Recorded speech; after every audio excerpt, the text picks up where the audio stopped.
Namo Amida Butsu. Good morning, good afternoon, good evening, wherever you are, whenever you are, in whichever realms of existence you are, whatever mind states you're in, whatever conditions you're in, whatever part of samsara you're in, you are welcome to my channel. And I today am recording from not so sunny Florida at the moment. Stormy Florida, about to be stormy Florida at the moment. Down here for family holiday slash there's a wedding within my family, so we're all down here for that occasion. And so today I wanted to talk about some things about the mainstream Jodo Shinshu organizations or congregations or whatever you want to call them, the Jodo Shinshu, the mainstream modernized Jodo Shinshu. And this is something I've been thinking about for a while, and off and on I've thought about for a long time. But I just wanted to make a quick video about it because I saw a video recently, a very excellent video that was done on Joshua Adrian Curlia Sensei's channel, which is basically the Amida G International Temple channel, and there was a Dharma talk that they recently put on the channel, talking about the certain things that are interpreted by the modernist Jodo Shinshu organizations, or mainstream Jodo Shinshu organizations, and it just made me think I want to do a channel. I do want to do just do a video on it, on my own, just that topic in general, not specifically the topic that was talked about in that Dharma talk, but it just inspired me to make a video about kind of related topics. But so I will get back to. Don't worry, I will get back to my missing 411 slash Buddhist cosmology slash the different continents, in the Saha world and all of that at a later point. I need to do proper research for that because I want to get it right when I discuss those things, as right as I can, being a lay person, bamboo, limited being. But anyway, so the whole modernizing aspect. I've been looking into the history of Hangwanji, Nishi Hangwanji and Higashi Hangwanji, and all the and Japanese history and how that impacted everything, and then right down into the present, and just to kind of see where things came from, why they present teachings in certain ways. And anyway, it does seem to be a mixture, that there are some people that have stayed within the mainstream Jodo Shinshu framework internationally, that are orthodox Jodo Shinshu, that keep to the proper teaching. But those voices, like Aiken Kobai Sensei and George, I can't remember the Reverend George, starts with a G, I think, the surname, from Australia. There's different people that seems like they, few and far between, as I say, but that try to, that still, not try to, they are still orthodox Jodo Shinshu and keep the teaching, try to transmit the teaching as it was given by our Dharma masters, by Shinran and Renyo. But most of those denominations seem to be very modernized. There's a lot of university influence, a lot of trying to bring science in, and all the modern social sciences, and all the modernist modern disciplines for approaching things and deconstructing things, and scholarship has its place in the world and in Buddhism. There's a lot of renowned Buddhist scholars, and they've contributed a lot, but there is a part of that isn't good. There is a part we are living in. This is one of the points I kind of want to make about modernization in Buddhism and in Jodo Shinshu, is that we are living in Mappo. First of all, we're living in a declining age, and we're at the tail end of that declining kalpa, a descending kalpa that's been descending for an awful long time, and we're like at the bottom of it. We're heading for we're less than 10,000 years out from the very bottom until it turns into an ascending kalpa and more virtuous people and behaviors and better view starts to arise again eventually, and the kalpa begins to take an upturn and improve. But we've been in a continuously descending kalpa for a very, very long time. The kalpa we're living in, and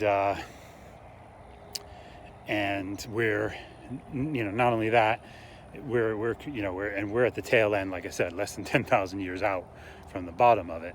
So anything that you think of as progress, anything that we perceive or think is progress of technology or knowledge or better ways of doing things or viewing things, it's all not progress. It's all and even if there are good things, it's still tainted.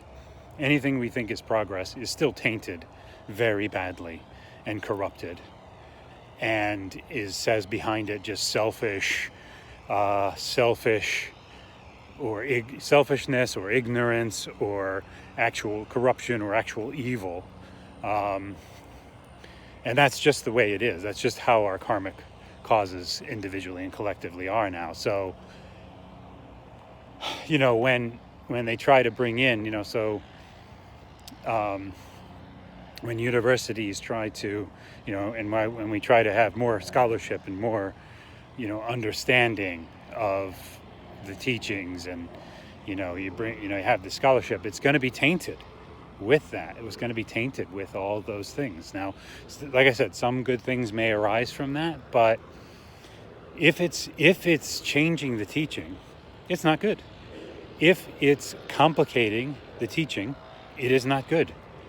If it is complicating or confusing people, or just turning people off, or not turning people off, but not interesting them,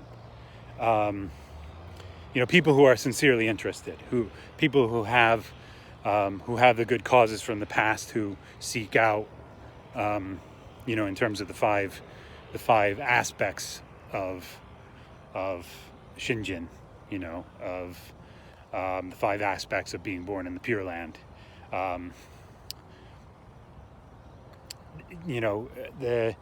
If it's turning away people like that, if turning them off or confusing them or not interesting them or not compelling, then that's not good. And that's what I see in a lot of the mainstream stuff. It's just all watered down. It's there's a lot of there's scholarship behind it. It's a lot of university kind of mindset and people. It's people just wanting to get their own agendas across. It's, and then there might be some sincere people in there that are sincerely inquiring about these things. But the end result is not good. It's not helpful. It doesn't produce, it doesn't transmit the Dharma, which is the whole point of the Sangha and a teacher, is to transmit the Dharma from our Dharma masters as it is, from Shinran and Renyo, as they transmitted it, as they taught it, not to interpret it, not to make it our own, not to try to make it fit into a modern context, and yada, yada, yada. Yes, we do. We live in a different age. Yes, we do. Doesn't matter. To me, that doesn't matter. You present it as it should be, not, and it gets so,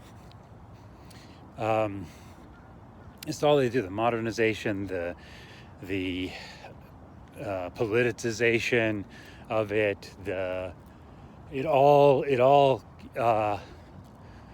eschews the Dharma. It all poisons it.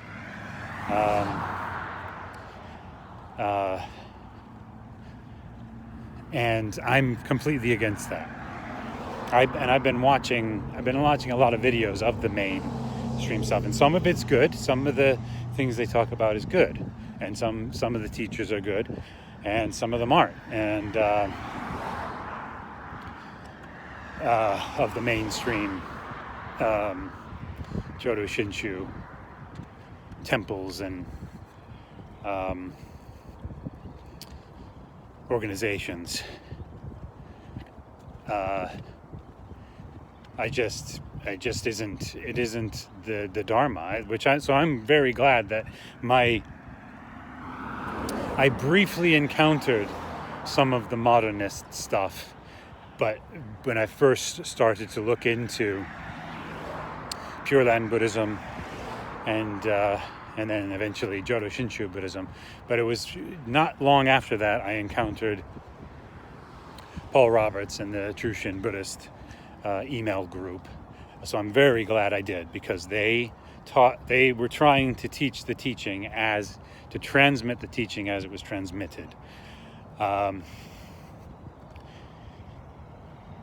And so does the Amida Ji Temple Sangha. Now, I'm not saying that no one in the broader Jodo Shinshu organization transmit, like Aiken Kobai Sensei does in his books. He directly transmits it, even though he is a scholar, he was a professor, he is erudite, but he still presented the teaching as it should be transmitted, not interpreted, not. And like I said, probably a handful of others that I've encountered, not personally, but their writings or what have you.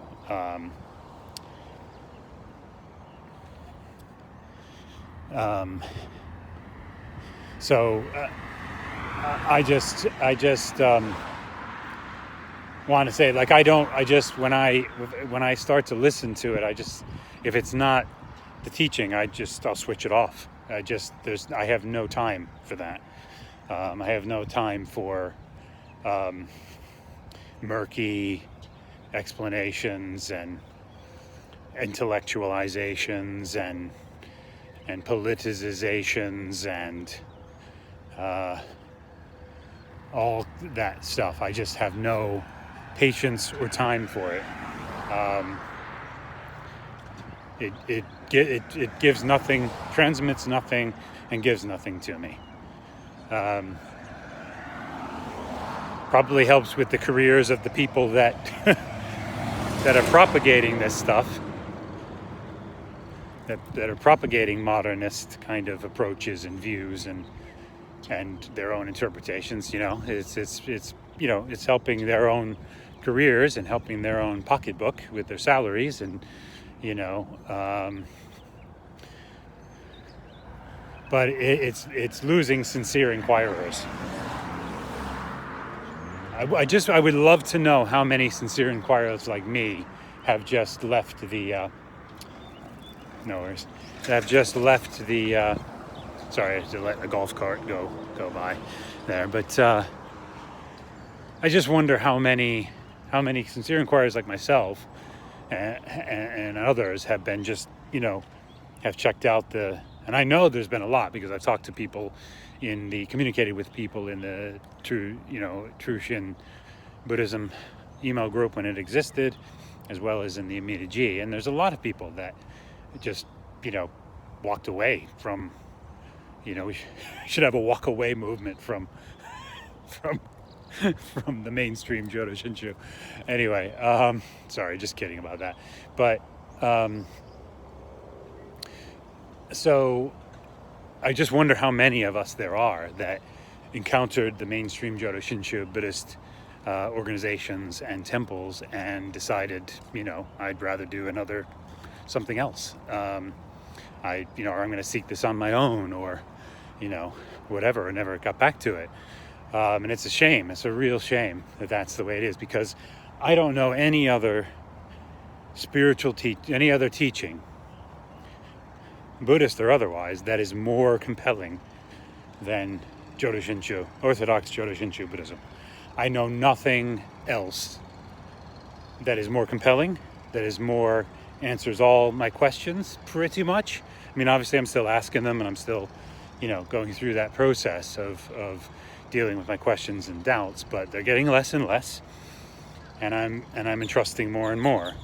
And I just don't know. I have no, there's not any other spiritual path, whether it's especially not in the 95 non-Buddhist ways, there isn't any, that is, that's not even close to being as compelling as Orthodox Jodo Shinshu Buddhism. And then within Buddhism, it's the most compelling in the sense that, not that there's anything wrong with any other form of Buddhism. There's nothing wrong with the Dharma that the Buddha gave, and all the Buddhas give, other than the Amida Dharma. There's nothing wrong, with any of that. Well, there's nothing wrong with the Amida Dharma either, but I'm just saying, I'm making the distinction about other forms of Buddhism. The only reason it's not compelling, it's compelling in the broader sense that, yes, this is the true teaching. But because of what I am, because I'm a bumbu, because I'm a total foolish, ignorant, evil, totally frigged up, karmically speaking being, and I live in Mappo. I live in this latter part of the declining kalpa. It's in sync with me. It's in total sync with us as bambus. It's the most in accord. That's the word I'm looking for. In accord with times and with beings, as Shinran says somewhere. So that's why it's the most compelling. And then beyond that, it's just like, it makes so much sense to me, on every level, in every way. And it's the only thing that addresses anything about my life. Me personally, my individual life, nothing else addresses it like Jodo Shinshu. Nothing. There is not one thing that addresses it, all of it. There might be, other things, other things might address part of it in some way, and other things might address over the other things in other ways, and other things might, kind of reflect the samsaric kind of, not necessarily, on a metaphysical level, but they might, on a philosophical level, kind of encapsulate that, this is, the way, pessimism, philosophical pessimism, or things that are, might reflect kind of what the reality that we're living is, but it doesn't answer the questions. It doesn't actually, and it doesn't approach it the right way. It's the wrong view. So they might touch, all these other things that I've ever investigated, might touch on one aspect and get one thing kind of right, or part of it right, and other aspects, but there's nothing that addresses my personal life exactly. Nothing and no one, other than good teachers of the Dharma, have ever done that. Now, having said that, I cannot say that the same thing about mainstream modernized Jodo Shinshu. It does not address my questions and my issues. It does not help at all in that sense. So there must be a way, It's just such a shame. And I suppose that is a reflection of Mappo. We're living in Mappo. We're living in the latter day of the law, where human beings will just corrupt everything. Human beings will mess up everything. And I guess Jodo Shinshu is not exempt from that human beings are going to mess it up. Now, mess it up, I mean in terms of, you can't mess it up. It's the Buddha Dharma. You cannot mess it up. But they will mess up transmitting it. They will mess up and confuse it and muddle it and murky it and over-intellectualize it and over-scholarize it and over and just all the things that the modern mindset does. So it's no exception, and it's such a shame. It's such a shame. But it doesn't address my questions, the modernist stuff. I'm sorry, it doesn't. I love to be, and I maybe I will, I don't know. I might become a part in some way, but I will hold the line. I will be very orthodox in my view, and in my discussions or whatever, because I just there's it doesn't do that. So that's kind of what I wanted to kind of talk about today. That and there's so many angles and reasons for how that's come about, both with just Japanese history and how it all took shape and evolved, with the Hagashi Hangwanji and the Nishi Hangwanji, and even before that, and then the Meiji Restoration and yada yada, all of this stuff right up through and then all the the westernization and then scholarship and university kind of culture and all that stuff that ultimately just ruined it. just will ruin the culture of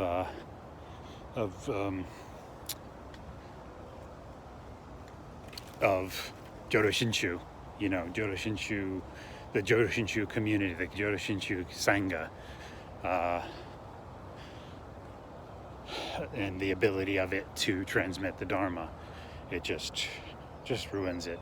And it's such a shame. It's just disgusting. It's just frustrating from the sense of like what an amazing teaching it is. It's almost like not in a judgmental way, because I can kind of see, I can get where it comes from. I can see how of course it's gonna be this way in Mappo. But it's just frustrating, just knowing how personally how much these things, how much my own personal life is addressed by Jodo Shinshu teaching, like in every way, and it helps me in all of those ways. In one way or another, but the ultimate way it helps is just the basic teaching of it, the knowing, first of all, knowing where, deeply reflecting to whatever capacity, ability, within my own, capacity to do so, deeply reflecting on my situation in samsara, my karmic condition, my our karmic condition collectively together, and then and seeing that's impossible, seeing my ultimate aspiration is to become a Buddha, but that's impossible for me or any beings like me, and then and then the teachings are there. It's the whole purpose that Shakyamuni came to the Saha world, was to deliver this Dharma about Amida.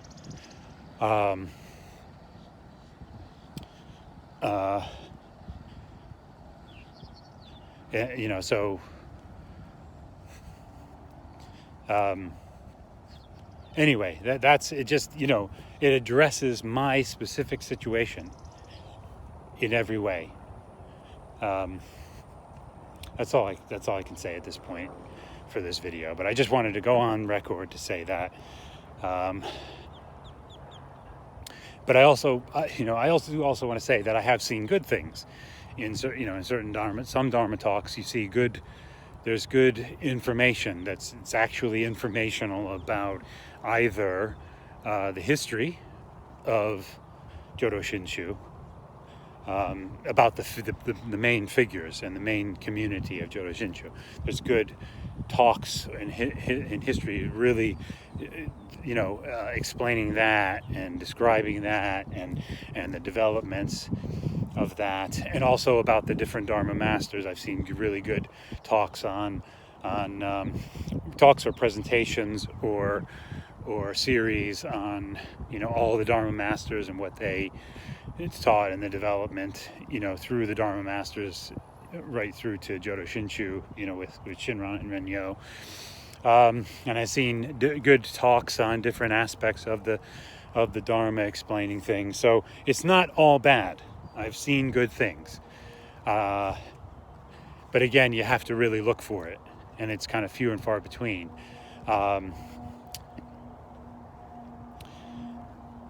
So, and a lot of times it's such the Dharma talk part of the service you'll see is so short that it's very, unless they focus really on the real fundamental teachings, then it doesn't seem to address anything. It addresses more, daily life, your lives here and now. It doesn't address the fundamental, teaching at all. And I get that too. I get there, it's they're trying to, it's a community and all that. I'm not saying it's right, but I can see why that would wind up being the case. They're trying to address all kinds of people, and people with families, and people working, and people in all kinds of walks of life, and just trying to convey moral teachings. And nothing wrong with that, moral things and how we should behave in society and things like that. But it seems like more focused on that sometimes than the actual teaching, or trying to make the teaching be a benefit here and now, which aren't the 10 benefits, of Shinjin, here and now. They talk about other things, which are not the 10 benefits of Shinjin that Shinran, taught about, or encapsulated from all the Buddhist teachings. So, but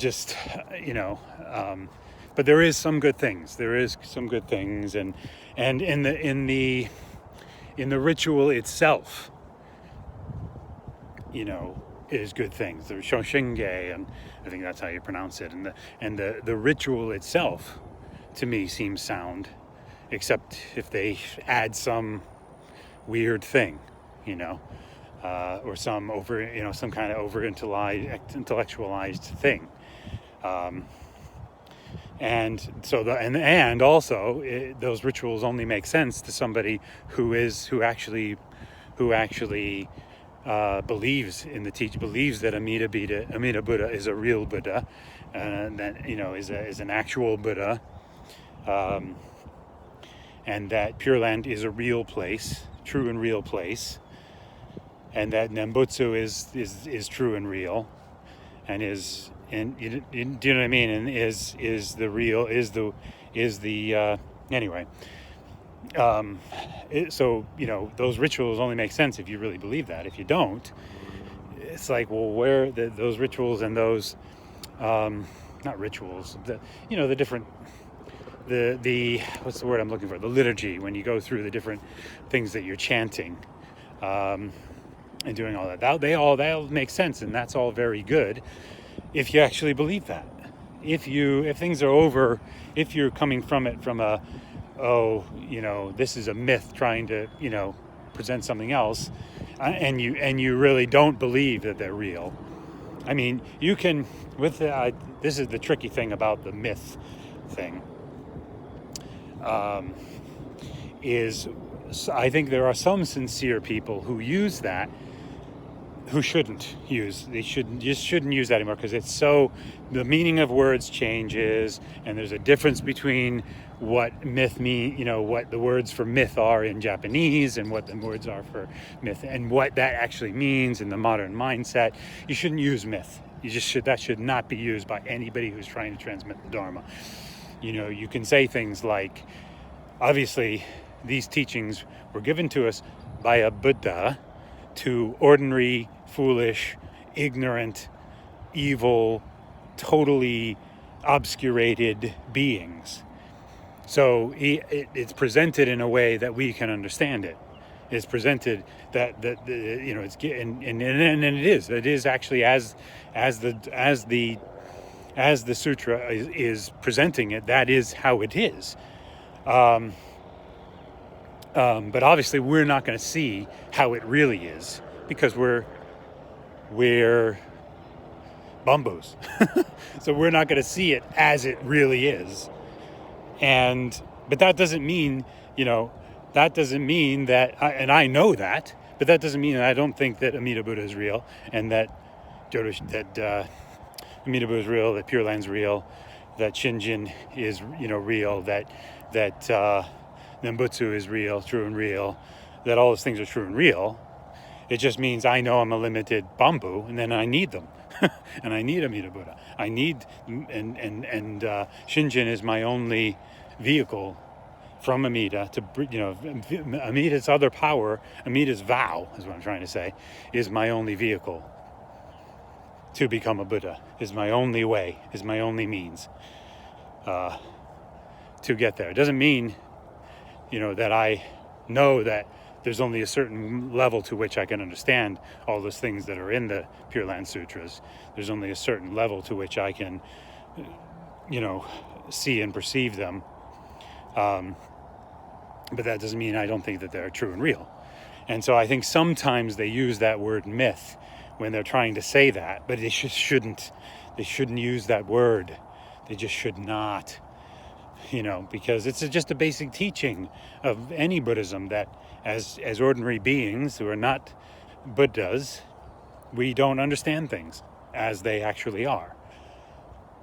Anyway, to me, I just want to go on record to say,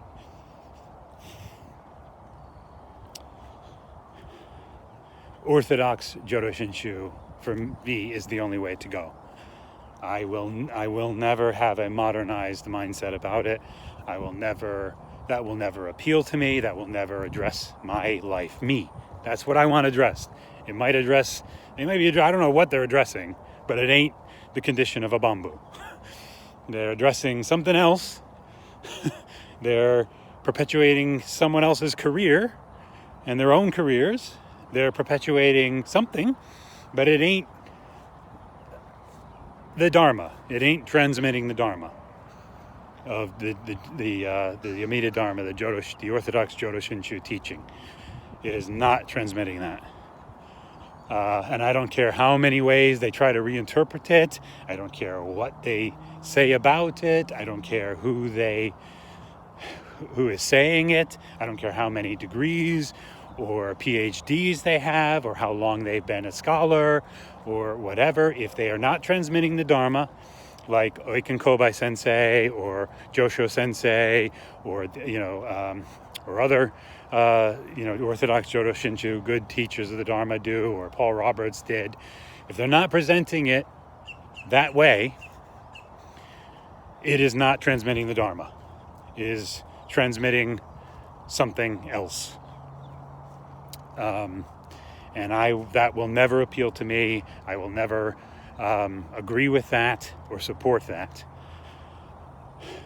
because I might as well just not.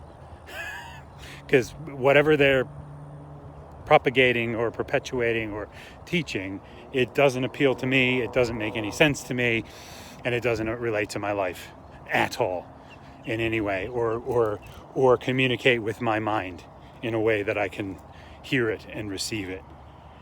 And that is a shame. But anyway, I just wanted to go on record saying that. I will come back to my series that I started, the I mean, that's going to be an ongoing series of different things, but I'm going to come back to what I specifically started with and talk about, next, I think, the northern continent and the yaksha and the human beings on the northern continent and the yaksha who are in the aerial cities of the northern continent, or however you want to look at that. I'll get into that later too, about whether, but yeah. So yeah, I will be coming back to that. I just want to do more research, and I also need time to do that. I've been very involved with this, getting ready for this holiday, and particularly the wedding. So it's been a busy time, but and also like I said, I want to get the research right. So I get the video right. So that's about it here from at the moment not so sunny but warm Florida on Jayabudvipa in the Saha galaxy or universe, and signing off. Namo Amida Butsu.